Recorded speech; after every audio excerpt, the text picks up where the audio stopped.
धुळे शहरातील कृष्णकमल सोसायटीतील हरिहरेश्वर महादेव मंदिरात पहाटेच्या सुमारास चोरट्यांनी धुमाकूळ घालत मंदिराची दानपेटी फोडली आहे। या दानपेटीतून सुमारे 50,000 रुपयांची रोकड चोरट्यांनी लंपास केली आहे, अशी माहिती स्थानिक नागरिकांनी प्रसारमाध्यमांना दिली आहे। याबाबत परिसरातील अष्टविनायक मित्र मंडळाच्या पदाधिकाऱ्यांनी धुळे शहर पोलीस स्टेशन गाठत गुन्हा दाखल केला आहे।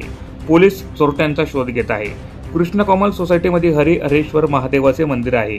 या मंदिरात स्थानिक नागरिकांसह परिसरातील नागरिक मोठ्या संख्येने दर्शनासाठी येत असतात। मात्र पहाटेच्या सुमारास दानपेटी फोडल्याचं स्थानिक नागरिकांच्या लक्षात येताच अष्टविनायक मित्र मंडळाच्या पदाधिकाऱ्यांनी शहर पोलीस स्टेशन गाठत अज्ञात चोरट्याविरोधात गुन्हा दाखल केला आहे।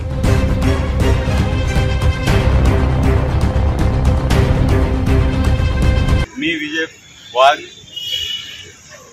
कृष्णकमल हाऊसिंग सोसायटी आमच्या येथील परिसरातील श्री हरिहरेश्वर महादेव मंदिर येथून रात्री 2 ते 4च्या दरम्यान मंदिरात चोरी झालेली आहे। तेथील रोकड रक्कम 50,000 चोरी गेलेली आहे।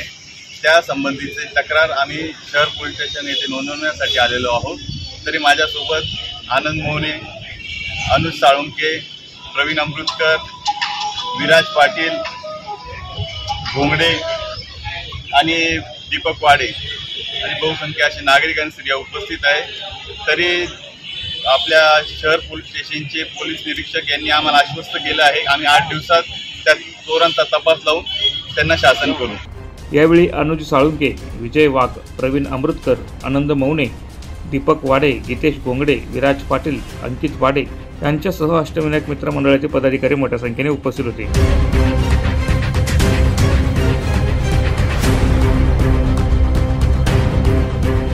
प्रतिनिधी सुनील निकम, माझा महाराष्ट्र न्यूज, धुळे।